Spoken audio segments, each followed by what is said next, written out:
A radical overhaul of police vetting and recruitment is needed to prevent another killer police officer from operating in plain sight. Not my words. That is the stark warning made to police chiefs and the government following an inquiry into Sarah Everard's murder. The report found that her killer, Wayne Couzens, should have never been allowed to serve as a police officer and that red flags were repeatedly ignored.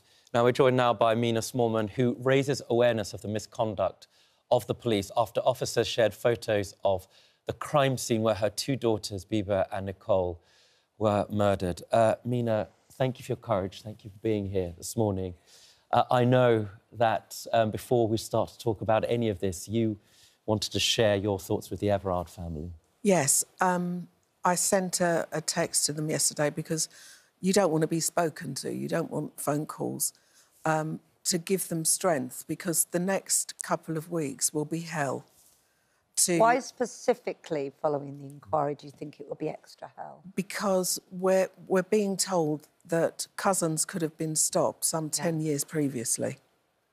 And, you know, he wasn't given clearance by Kent to go into the next level of, you know, but they still put him through.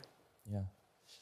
You go into police departments because there are a number of them, right? And you try to educate them. Now, one of the things that you've been clear about is that there is an overwhelming number of good police officers. Absolutely. We only ever hear about their failures, never their successes. Absolutely. And I wonder, when you go and speak to them, what their message to you is.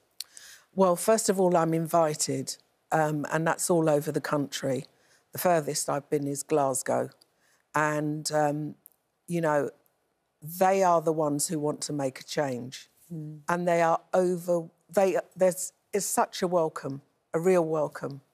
And it's interesting that the Met have not invited me to do this. Why do you think they haven't? Arrogance. Arrogance. And there has to be a will to change. We're looking at 3 reports now. And I think that the police have come to think that doing a report gives them the OK. We've looked into this, therefore we've improved it. Yeah. But actually, they end up being shelved. So it's one thing to talk the talk, but so to speak, you've got to... walk the walk. Right, you know, I used to prosecute and defend in a number of cases, but they were always at arm's length from the victims, right? Yes. And no doubt, I hope whoever looked after your family as far as possible held you. But I have to say, I can't imagine what it is to be a mum in your situation, what it does to you when you discover that the people whose job it is to preserve, to protect, to defend the sanctity and safety of your own family violate that safety in such a way. Can you just help people understand what that means? You know, we are part, and we are a we, and I'm in contact with many mothers who have lost their children. And I call my daughters children. They are our children. They'll always be our children. And we are this exclusive group that nobody would ever want to be a part of. And I have to say, I saw the worst of the Met and the best of the Met.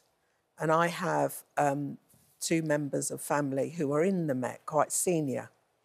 Now, the issue here is we do not want the good ones to have to overcompensate and burn themselves out trying to prove that they're the good ones.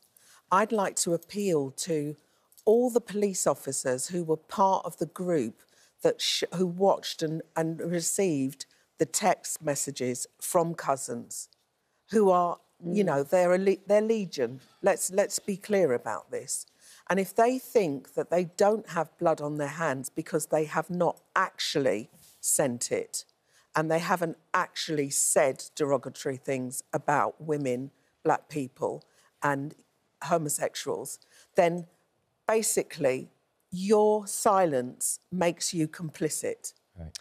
And what you say in those places that you are invited in, what you say about finding ways to support the good, because we know that there are many, many, many good, you know, exhausted, trying hard police officers all over the country, and supporting them is crucial too, isn't it? Because to change, we don't just root out the bad, we've got to support the good. And I think that's really powerful that you said that. You're talking about your circumstances, and I know you've spoken in so many places, including on this programme, but just remind people that don't remember how the police service let you down. Well, firstly, they didn't undertake a missing persons. We had to do our own, and we're talking about 32 hours. And even at the point where the family were at the park. So we've done all of the gathering because a good friend of mine is ex-CID, and he ran the missing persons as he would have done had it been had he still been in the force. Yeah. And even at the point where I call him my son, Nikki's boyfriend and parents who were in the park, even when they were there and found the knife, first thing, and still calling the police, and then finally Adam found the bodies, the police were still not on their way. And when I found this out just recently, when the police arrived, Adam's father said, "Do you want me to show you where the knife is?" And they said, "No, we can find it." An hour later, they had to ask him to come and show them where the knife was. This is the kind of arrogance that I'm talking about. OK, so your experience, because your grief would have been crippling anyway, your loss would have been crippling anyway, but just like Sarah Everard's family, the knowledge that things should have and could have been done differently, just spell out for us what that does to you. Well, the thing that really compounded it was the fact that, a few days later we were to find out that the police who were guarding the crime scene, and you'll know how important this is, had gone into the crime scene and taken selfies and superimposed their face onto their bodies and then sent that on WhatsApp to up to 35 people and people in the general public. When we found that out... For comedy? That's why I steer away from language such as banter. Right. And it's a hard job. You have to find a way of dealing with it. Yes. Well, as a priest, I did funerals at the crematorium, at churches, and you do find a camaraderie between you, but never at the expense of the family. Never. So what needs to change? Because, as you've both said, there are inquiries, well-meaning, there are damning statements, well-meaning, there are good police officers, which you've called upon to come forward. But what really, really will make the change? I don't think that they have the kind of fire in their belly to do it. There's a history. The police. The police generally, right? Generally. No, those at the top, those who can make changes. Now, the issue is you have the race action plan. We have this new report, the work that's being done to train the police in how to handle rape victims. You've got the Casey report, which spells out very clearly what the weaknesses are. And Rowley's going to have to speak to that soon. It's a year on. What has been done?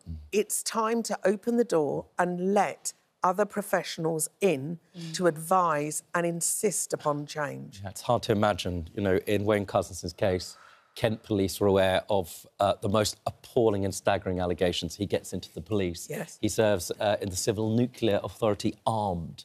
So many opportunities missed. Yes. What that must do to a mum, to a family, to know it could have been prevented.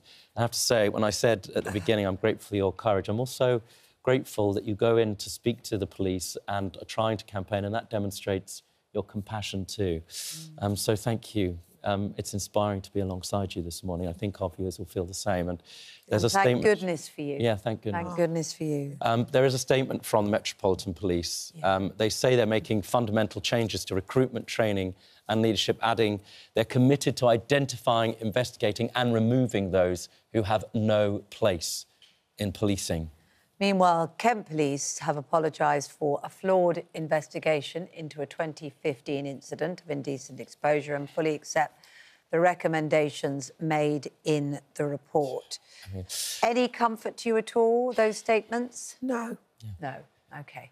I mean, the civil, the civil nuclear constabulary say they will always deeply regret that Couzens served in our force and that any additional learning contained in the report will be implemented in full. I mean, an allegation of that kind, and you get to have a warrant and a badge. It makes people feel sick as to where we are. It makes me feel sick. Goodness knows what it makes you and the family of Sarah Everard. Now, if you have been affected by any of the issues that we've been talking about, you can find advice and support at itv.com/helplines. Again, thank you so much indeed for everything you do, as well as talking to us this morning. Thanks for being alongside us this morning.